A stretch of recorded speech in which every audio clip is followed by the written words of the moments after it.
They say the desert keeps secrets better than any tomb. And in Red Hollow, one of those secrets shines brightly every night in the darkness. There's a cabin built on the edge of the dry valley, where no one has lived for decades. The roof has caved in some places. The wood creaks in the wind, and the door is always half open, as if inviting the unwary to enter. But what draws attention isn't the ruin itself, it's the light. Because night after night, even without a single inhabitant, the lanterns in this cabin remain lit. Townspeople say it doesn't matter the season, the cold, or the sandstorm. When the sun sets behind the mountains, the house lights up on its own. First a timid flame, then another, until every window is marked by that yellowish glow, as if someone inside had just lit the night. Many claim to have heard children's laughter escaping through the cracks in the walls, and others swear they saw shadows moving between the rooms. But when someone dares to enter at dawn, they find nothing but dust, fallen furniture, and the lingering smell of kerosene. I, myself, Elias Blackthorn, have seen this scene more times than I can count. From the top of the hill, riding in the heavy silence of the desert, those lights seem like beacons calling me. And I know they are not just fire. It is not just flame that dances inside that house. It is memory. It is pain. It is the past's refusal to be erased. Whoever lights those lanterns no longer belongs to the world of the living, but insists on keeping the darkness at bay, night after night, like a ritual that never ends. And I tell you, Red Hollow is a place where light doesn't always mean safety. Sometimes it's the other way around, because where there's an eternal flame, there's also a curse. But if you want to understand why that cabin never gives in to the darkness, you need to hear what happened the first time I decided to approach it. And that's where the real night begins. That night, the wind seemed colder than usual. The stars were hidden behind heavy clouds, and the desert seemed to hold its breath, as if waiting for something about to happen. I chose a high point, a hill from which I could see the entire expanse of the dry valley. From there, the abandoned cabin looked like a shadow forgotten by time, a lifeless body of wood and iron. But as the darkness deepened, the first light appeared. A lantern in the window of the main room shone brightly, as if it had just been lit by invisible hands. Soon after, another light appeared in the next room, and then two more, until the entire cabin glowed in the night, illuminated as if it were an intimate family celebration.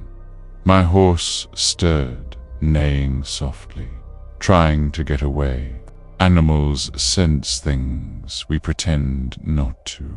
The smell of burning kerosene reached me, though it was too distant for it to be natural. It was as if the wind, along with the sand, carried the stench of a burned past, impregnated in the cabin walls. And it wasn't just the smell. I heard it too, at first faint, almost like a lost echo. Footsteps, slow, measured, crossing the rotten floorboards. The creak of wood, the vibration of the boards being pressed together. Then came the voices, low, muffled, as if they were conversing in secret. I couldn't make out the words, only the tone. There was laughter, there was crying, there was arguing, I held tight to my holster, even though I knew no bullet can hit what no longer belongs to flesh. My sheriff's instinct told me to go down and investigate closely. But the curse that binds me to Red Hollow has already taught me caution.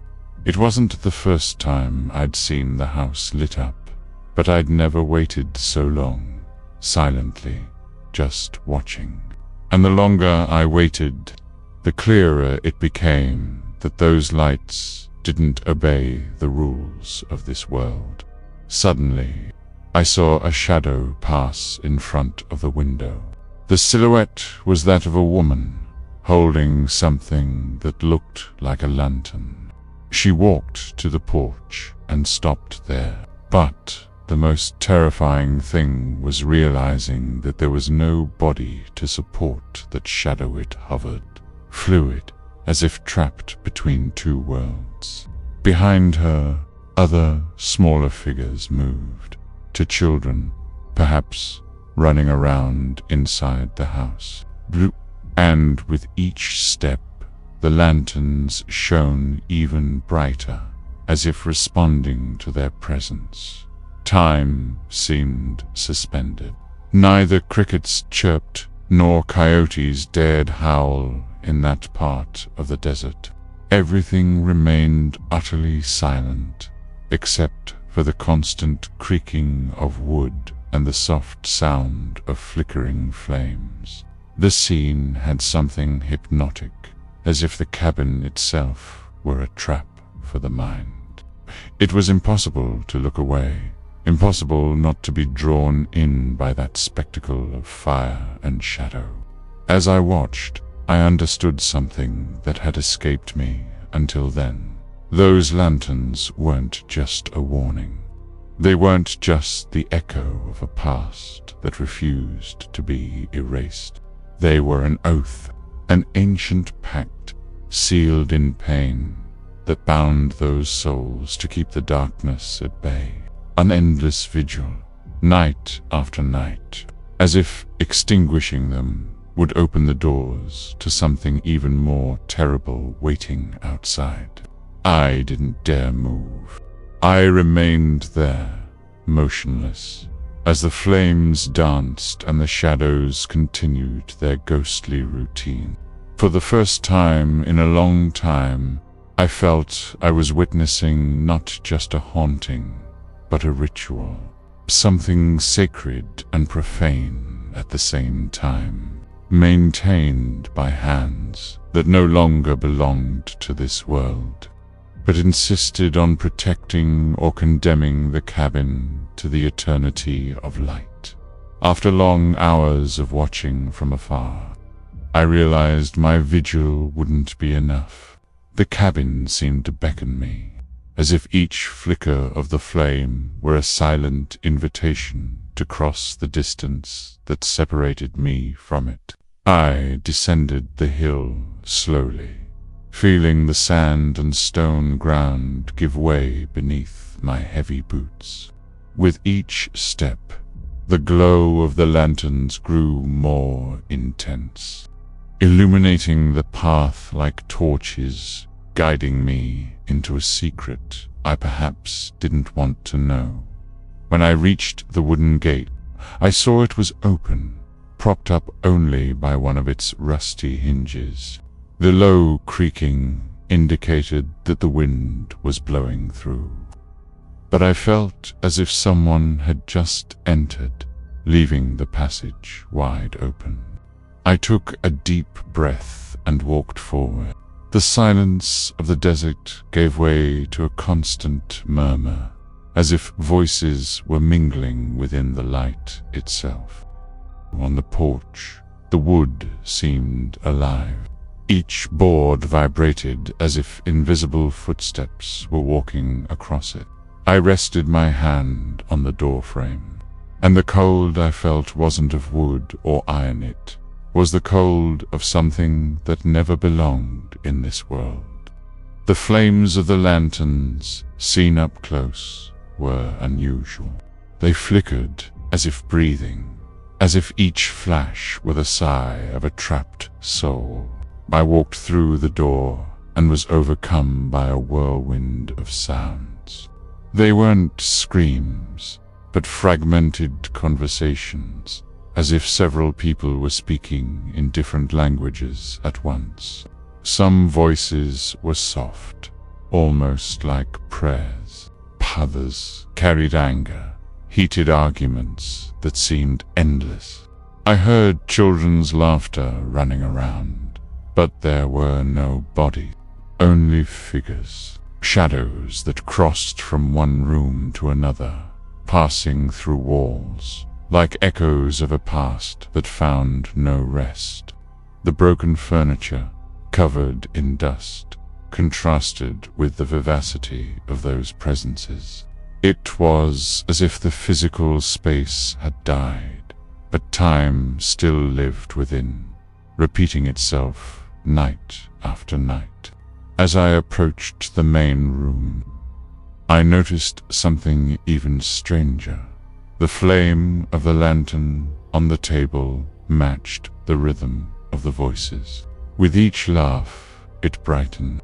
With each whisper, it dimmed. With each argument, it wavered violently. It was as if the light were connected directly to those souls, sustaining their memory within the cabin. I looked around and knew I wasn't just seeing a common haunting. That house wasn't just inhabited by ghosts, it was the ghost itself. The entire cabin breathed, spoke, and remembered. And I, no matter how much I tried to deny it, was already trapped inside. Inside the cabin, the air seemed thicker, permeated by an ancient smell of smoke and kerosene, as if every wall had absorbed the memories of the fire that once nearly consumed the place. I ran my hand along the wood of the walls and felt the roughness of the burn marks, scars that belonged not only to the structure of the house, but to what was trapped there. Every board, every crevice, was like a page in a book written in pain. The main room bore signs of a life interrupted. A rocking chair had fallen over, one of its legs broken, as if someone had hurriedly gotten up from it and never returned. On the floor, a table had fallen over, with cracked plates and silverware scattered about, as if a meal had been violently interrupted.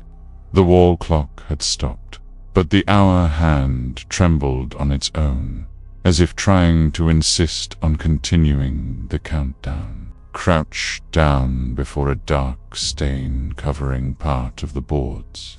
It was old, but there was no mistaking it. Blood. Around it were scratch marks, as if someone had tried to crawl away, resisting until the last moment. Despair was etched into the floor, frozen forever. I headed down the hallway and found more traces. A children's room, still scattered with dolls and small wooden horses, appeared to have been abandoned in a hurry. But these were no ordinary toys. They were all charred, burned unevenly, as if the fire had chosen what to consume and what to leave behind as a reminder of its passing. In the corner of the room stood a small lamp, fallen but still intact. Touching it, I felt an impossible heat, as if it had just been lit. It was then that I understood. The fire hadn't just destroyed the house. It had imprisoned those who lived there. The lanterns that never went out were the reflection of an involuntary pact, the condemnation of a family, too. Forever repeat its last gestures. The mother lighting the flame, the children running, the screams echoing, the fights dragging on. The tragedy had become a ritual, and the ritual had become a curse. Leaving the room, I passed through the main living area again and saw that the lantern light was flickering more intensely, as if reacting to my discovery. The fire seemed to want to speak, to tell what the voices couldn't fully reveal. With each flicker, it was as if the past stared back at me, revealing that this was no mere memory, but a living presence, destined to relive the night when everything was lost. The lanterns flickered with unnatural intensity, casting elongated shadows that moved as if with a will of their own. The sound of the fire was no longer the soft crackle of an ordinary flame, but a dry, almost metallic crackle that echoed off the walls of the cabin. I felt the air pressure increase, as if space itself were closing in around me. In the center of the room, the light from a lamp grew until it became almost unbearable to look at. It was then that figures began to take shape before me. First, the woman, pale, holding a flame that never went out, her face etched with eternal sadness. Beside her, 2 children appeared, running in circles, repeating the same movements over and over, lighting lanterns, blowing them out, relighting them, as if trapped in an endless routine. Their eyes reflected not innocence, but weariness, as if each night were a weight that could never be lifted. I approached the table and, on impulse, tried to extinguish one of the lanterns. I placed my hand over the flame and felt a sharp pain. It wasn't the ordinary heat of a fire, but something deeper that seemed to burn from within, piercing flesh and bone. I instinctively recoiled, but I realized that the instant I tried to extinguish the light, all the lanterns in the cabin rose in fury.